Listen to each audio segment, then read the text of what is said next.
Good evening. How are you? Just wondering how you all are doing today. I'm coming on to read. It's been a while, and I'm so sorry about that. Um, I've had a busy last few days. So anyway, this reading, like I said before, is really for me. I really am liking this book. It's Max Lucado. No wonder they call him Savior. The Savior. Discover hope in the unlikeliest place. And I tell you, you never know where we're going to be or what is going to happen that we can see miracles in in hope. Hope comes when we least expect it. Hey Nick, how are you? Good to see you. So I'm reading, so I hope if you're going to stick around, you're going to be listening to me read. I'm on chapter 13 of this book, and I don't know if you've been listening to me read it. But it's a really good book. I like it. It's called No Wonder They Call Him the Savior.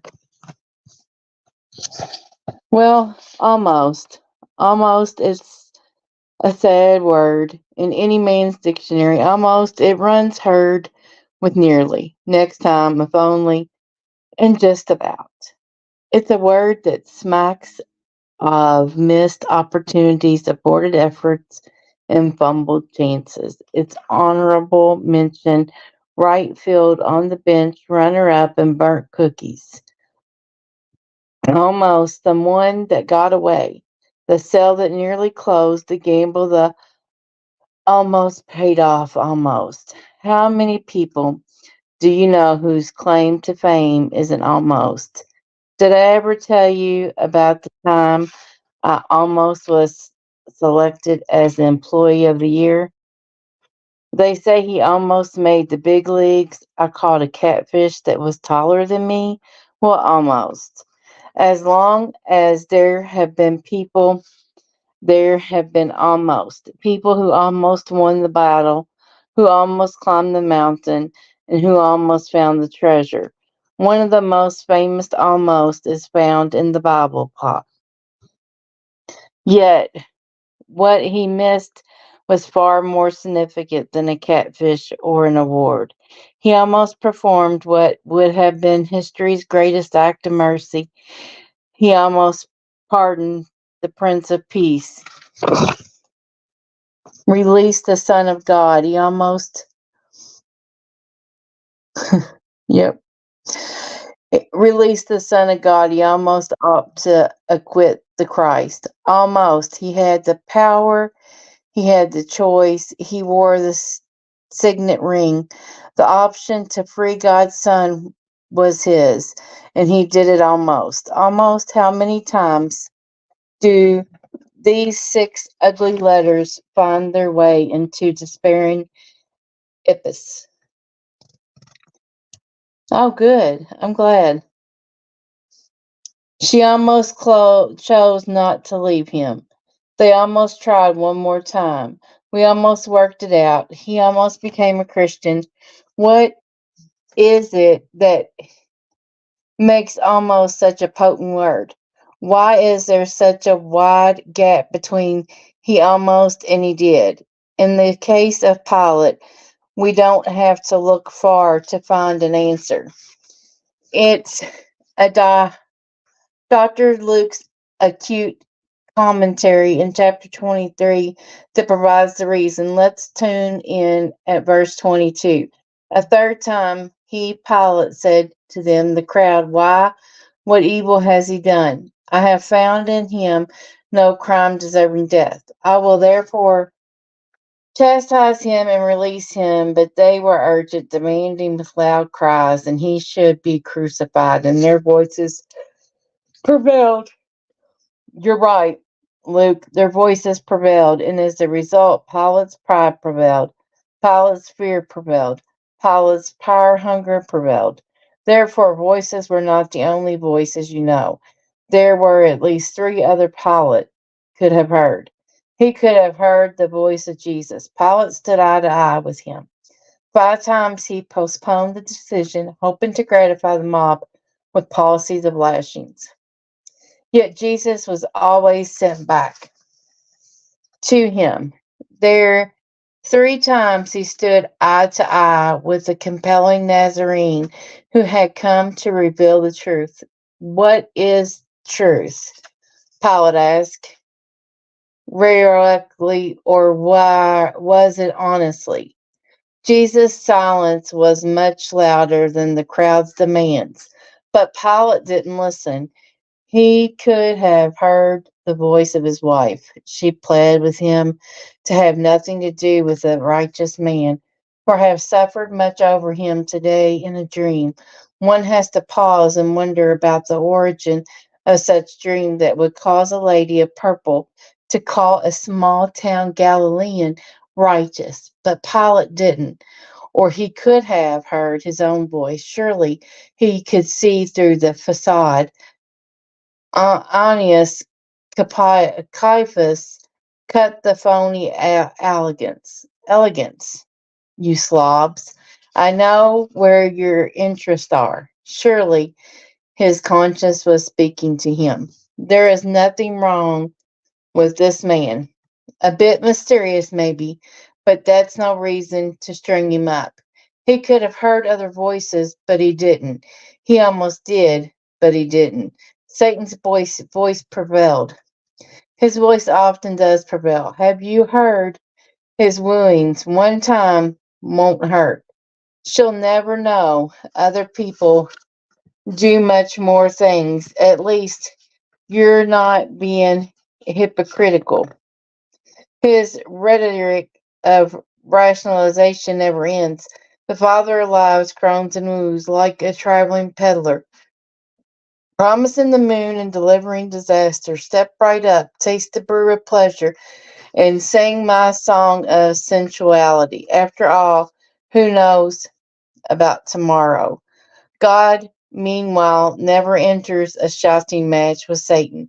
Truth need not scream. He stands permanently, quietly pleading over present. No tricks, no sideshows, no temptations, just open proof. People's reactions vary.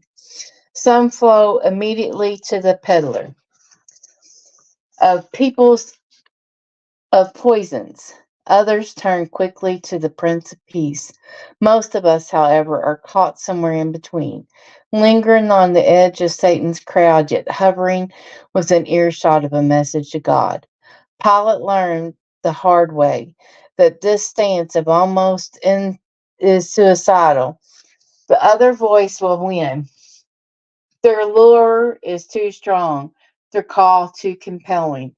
And Pilate also learned that there is no darker hell than the one of remorse. Washing your hands 1,000 times won't free you from the guilt of opportunity ignored.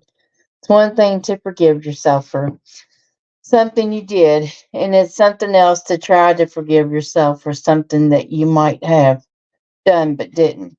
Jesus knew that all along, for our own good, he demanded and demands absolute obedience. He never has had room for almost in his vocabulary. You either with him or against him. With Jesus nearly has to become certainly. Sometimes has to become always. If only has to become regardless. And next time has to become this time. No, Jesus never had room for almost, and he still doesn't almost make count in horseshoes and hand grenades. But with the master, it is just as good as a never.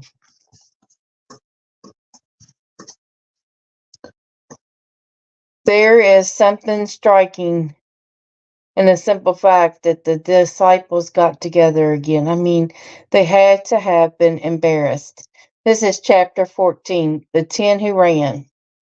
As they sat gnawing at each other that Sunday, they must have felt a bit foolish. Only 2 nights earlier, the kitchen had gotten hot and they had taken off.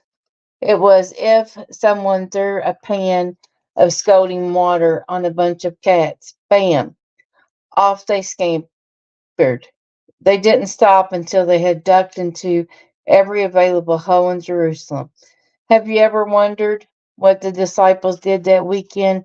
I have. I've wondered if any walked the streets or thought of going home. I've wondered what they said when people asked them what happened. Well, you see, I've wondered if they stayed in pairs or small groups or alone. I wondered what they would thought, would have felt. We had to run. They would have killed us all. I don't understand what happened. I let him down. He should have warned us. I have wondered where they were when the sky turned black. I wondered where were they near the temple when the curtain ripped or near the cemetery when the graves opened. I wondered if any of them ever dared to sneak back up to the hillside and stand at the edge of the crowd and stare at the three salutes on the hill. No one, those hours are left to speculation. Any guilt, any fear, any doubts, all unrecorded. But we do know one thing. They came back slowly. One by one, they came back. Matthew, Nathaniel, Andrew, they came out of hiding, out of the shadows. James, Peter, Theus, perhaps some were already on their way home, back to Galilee, but they turned around and came back. Perhaps others had given up in disgust, but they changed their minds. Maybe others were flooded with shame, but still they returned. One by one, they appeared at the same upper room. They must have been relieved to see others already there. From all the sections of the city, they appeared, too convicted to go home, yet too confused to go on, each with a desperate hope that it had all been a nightmare or a cruel joke, each hoping to find some kind of solace in numbers that came back. Something in their nature refused to let them give up. Something in those words spoken by the Master pulled them back together. It certainly was an awkward position in which to be caught on the uneven ground between failure and forgiveness, suspended somewhere between I can't believe I did it and I'll never do it again. Too ashamed to ask for forgiveness, yet too loyal to give up. Too guilty to be counted in, but too faithful to be counted out. I guess we're all been there. I dare say that all of us have witnessed our sandcastle promises swept away by the pounding waves of panic and insecurity. I imagine that all of us have seen our words of promise and obedience ripped into ribbons by the chainsaw of fear and fright, and I haven't met a person yet who hasn't done the very thing he swore he would never do. We've all walked the streets of Jerusalem. Why did the disciples come back? What made them return? Rumors of the resurrection that had to be part of it. Those who walked next to Jesus had learned to expect him to do the unusual. They had seen him forgive a woman who had five husbands, honor a pint-sized thief disguised as a tax collector, and love a streetwalker whose reputation would have brought blushes to the faces of Bonnie and Clyde.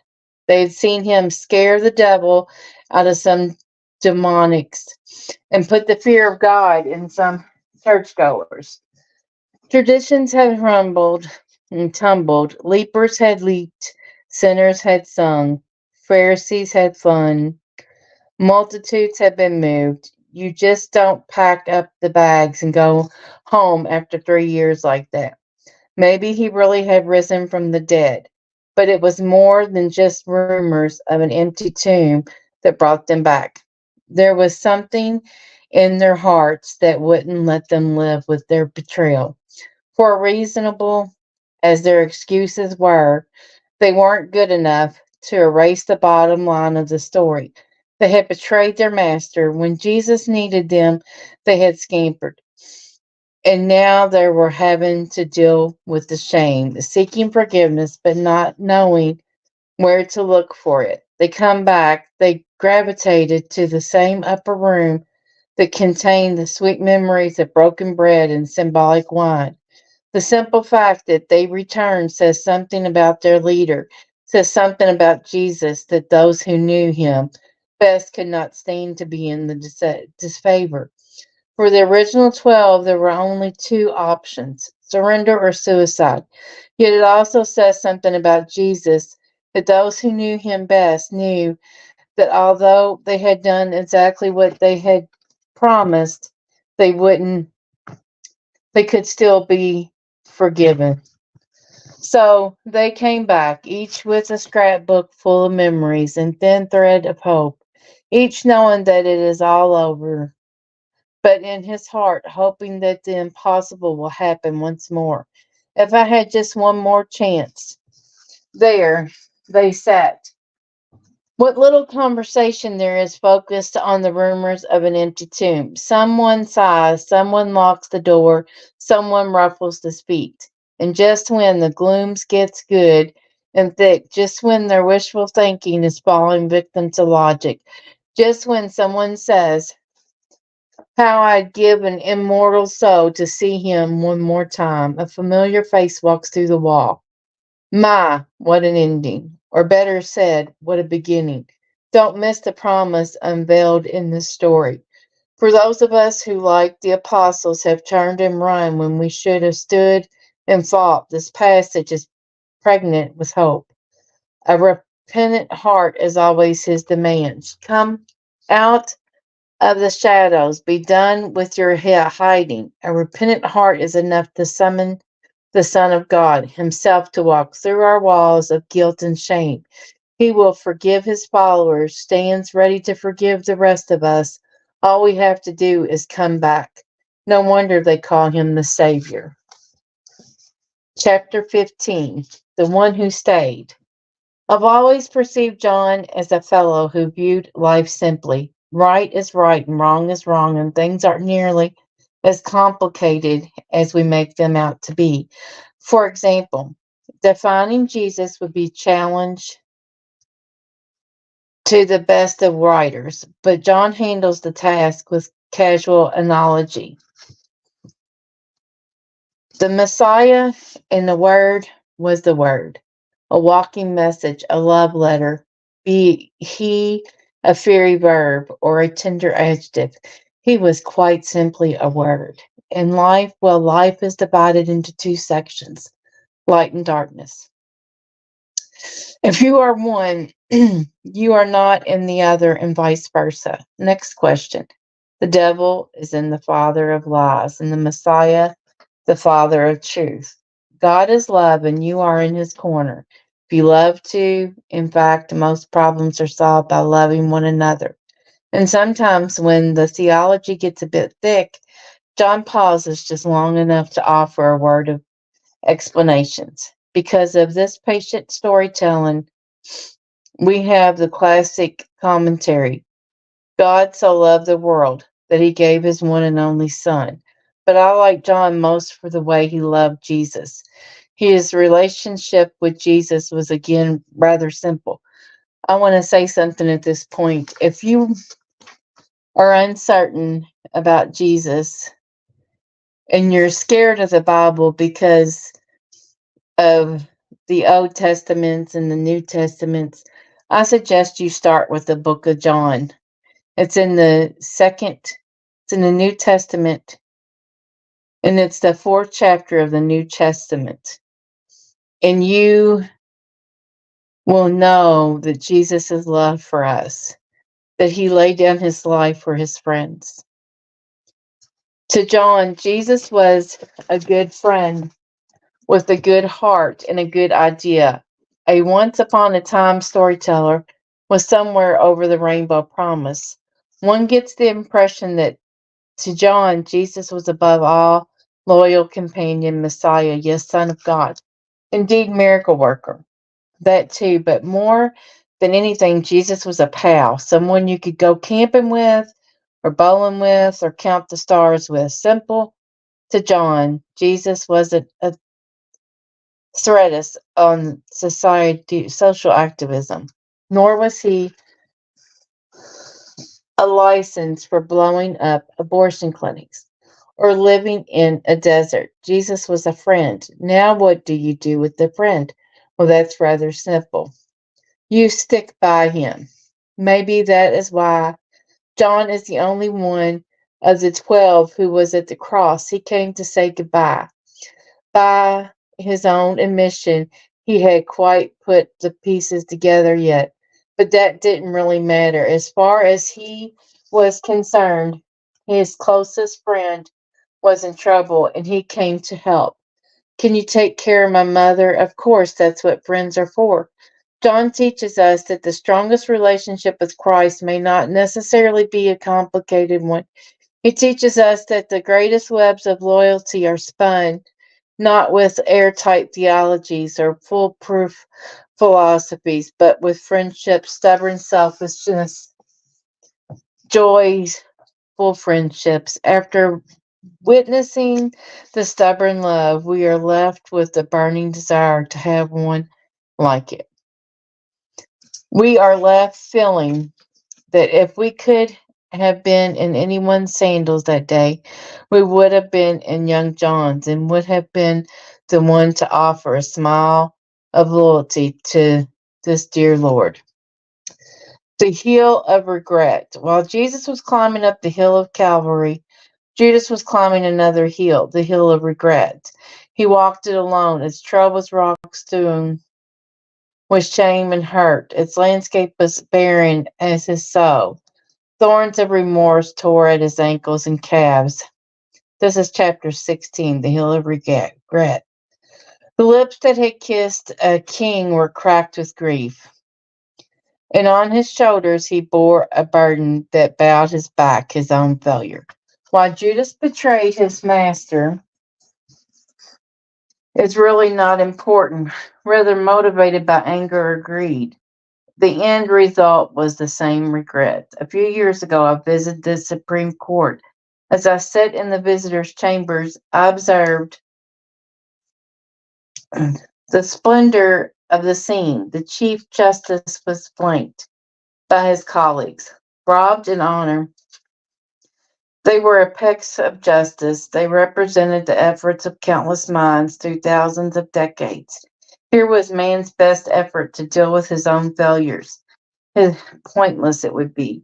I ought to myself if I approached the bench and requested forgiveness for my mistakes, forgiveness for talking back to my fifth grade teacher, forgiveness for being disloyal to my friends,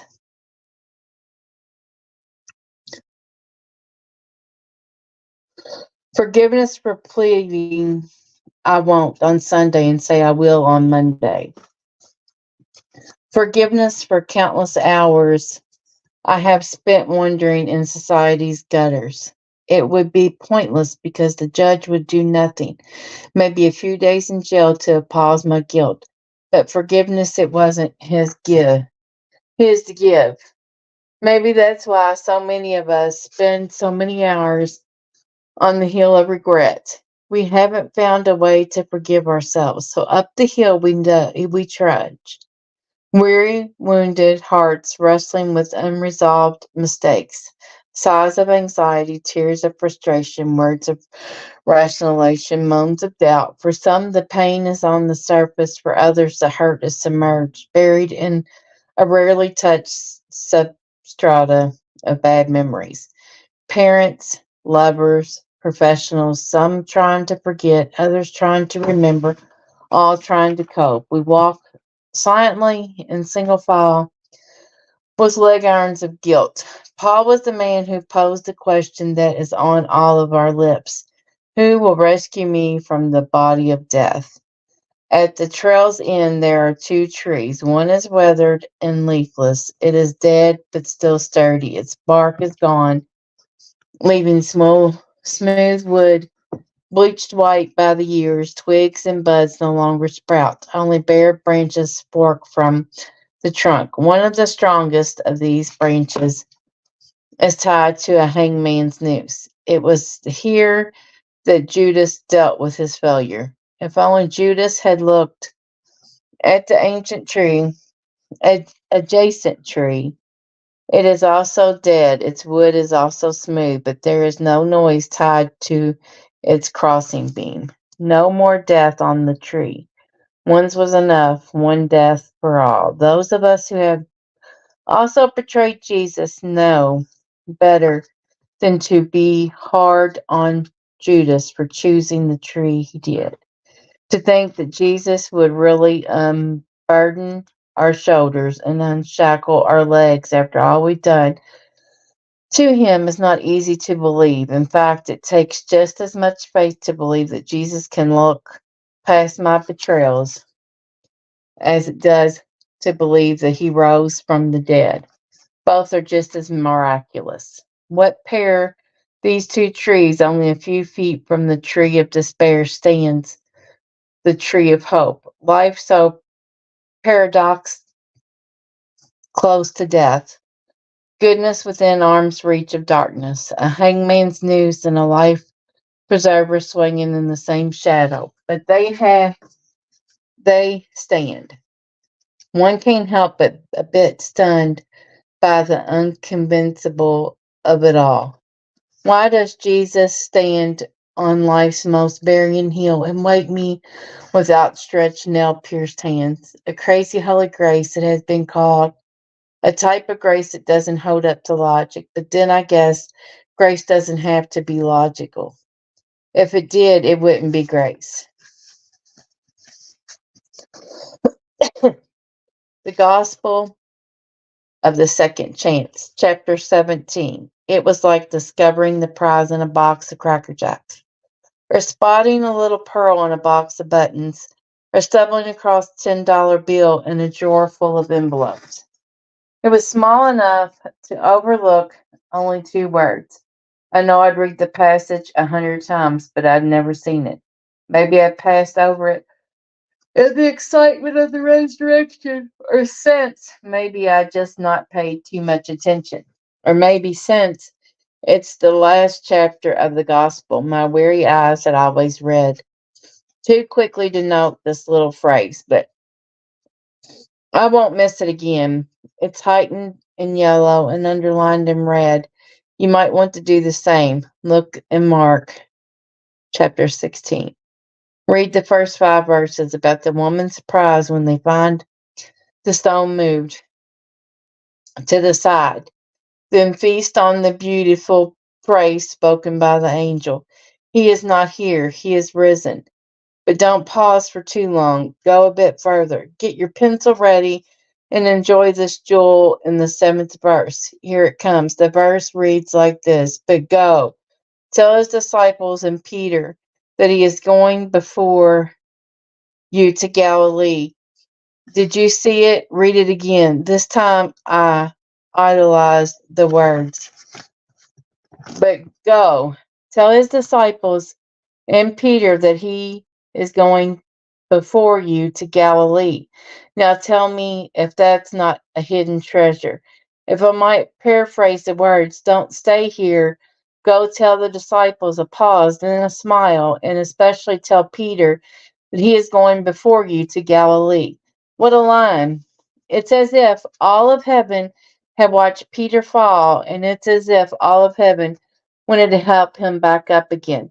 Be sure and tell Peter that he's not left out. Tell him that one failure doesn't make a flop. Woo. No wonder they call it the gospel of second chance. Not many second chances exist in the world today. Just ask the kid who didn't make the Little League team, or to follow up, who got the pink slip, or the mother of 3 who got dumped for a pretty little thing. Not many second chances nowadays is more like it's now or never. Around here, we don't tolerate incompetence. Gotta get tough to get along. Not much room at the top. 3 strikes and you're out. It's a dog eat dog world. Jesus has a simple answer to our Masonic mania. It's a dog eat dog world, he would say.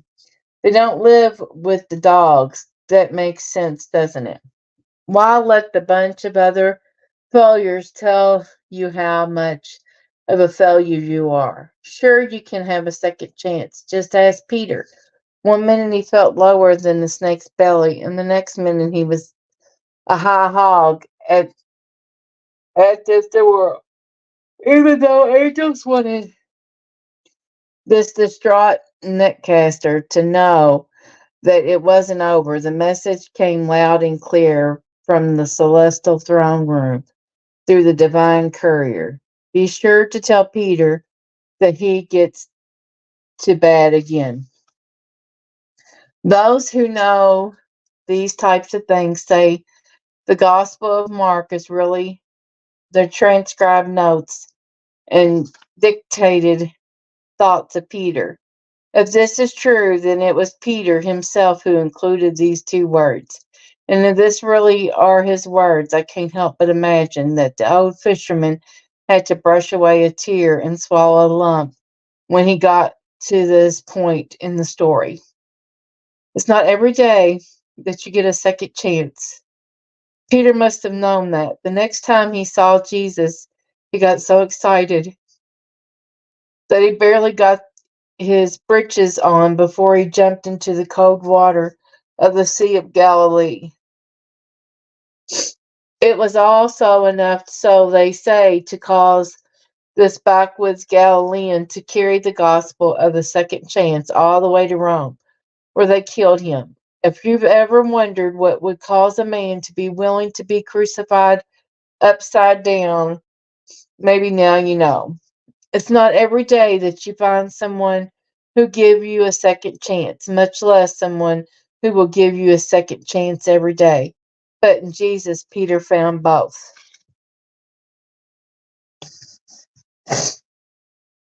Chapter 18. Leave room for the magic. Thomas, he defies tidy summary. Oh, I know, we're labeled him somewhere in some sermon. Somebody called him Doubting Thomas. And the nickname stuck, and that's true, it did doubt. It's just that there was more to it than that. There were more to his questioning than a simple lack of faith. It was more due to a lack of imagination. You see it in more than just the resurrection story. Consider, for instance, the time that Jesus was talking in all eloquence about the home he was going to prepare. Though the imaginary wasn't easy for Thomas to grasp, he was doing his best, you see, his eyes filling his face as he tries to envision a big white house on St. Thomas Avenue. And just when Thomas is about to get the picture, Jesus assumes you know the way that I'm going. Thomas blinks a time or two, looks around at the other blank faces, and then bursts out with candid unbloom. Lord, we don't know where you are going, so how can we know the way? Thomas didn't mind speaking his mind. If you don't understand something, say so. His imagination would only stretch so far. And then there was a time that Jesus told his disciples he was going to be with Lazarus, even though Lazarus was already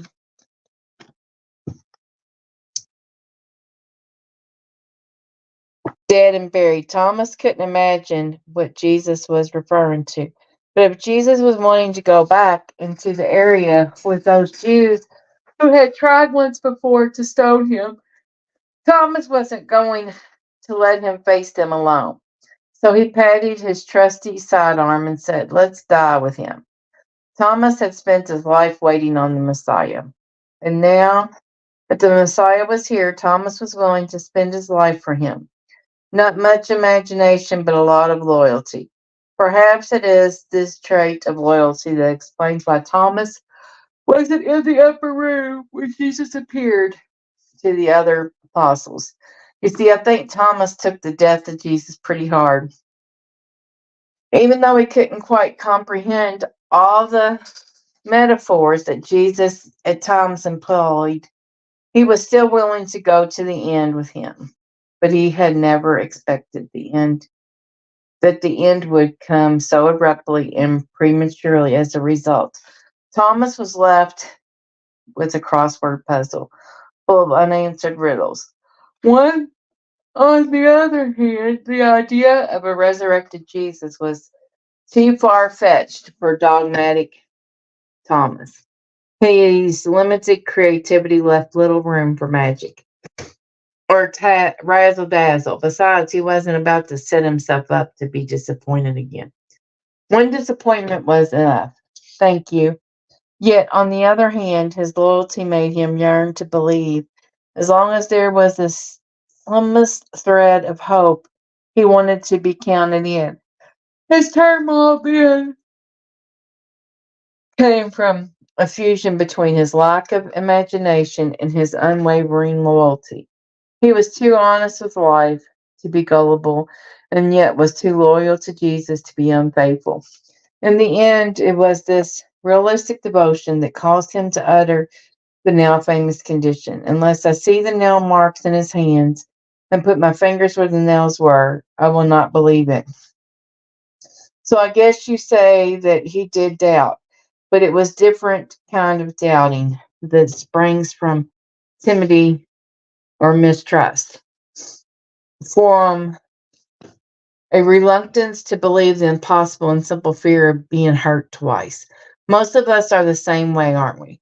In our world of budgets, long range planning, computers, don't we find it hard to trust in the unbelievable? Don't most of us tend to scrutinize life behind furrowed brows and walk with cautious tapes? It's hard for us to imagine that God can surprise us, to make a little room for miracles today. Well, it's not sound thinking. As a result, we, like Thomas, find it hard to believe that God could do the very thing that he is best at, replacing death with life, or infertile imaginations. Bear little hope that the improbable will occur. We then, like Thomas, let our dreams fall victim to doubt. We make the same mistake that Thomas made. We forgot that impossible is one of God's favorite words. How about you? How is your imagination these days? When was the last time you let some of your dreams elbow or your logic? When was the last time you imagined the unimaginable? When was the last time you dreamed of an entire world united in peace, for all believers united in fellowship? When was the last time you dared dream of the day when every month will be fed and every nation dwell in peace? When was the last time you dreamed every mouth would be fed and every nation dwell in peace? When was the last time you dreamed about every creature on earth hearing about the Messiah? Has it been a while since you claimed God's promise to do more than all we ask or imagine, though it went against every logical bone in his body? Thomas said he would believe if he could have just a little proof, and Jesus, who is ever so patient with our doubting, gave Thomas exactly what he requested. He extended his hands one more time, and was Thomas ever surprised? He did a double take, fell flat on his face, and cried, "My Lord and my God." Jesus must have smiled. He knew he had a winner in Thomas. Anytime you mix joy, loyalty with a little imagination, you've got a man of God on your hands. A man who will die for the truth. Just look at Thomas. Legend has him hopping a freighter to India where they had to kill him to get him to quit talking about his home prepared in the world to come, and his friend who came back from the dead. Thank you all. God bless. I hope you're having a good week, and I will read again soon. Thank you.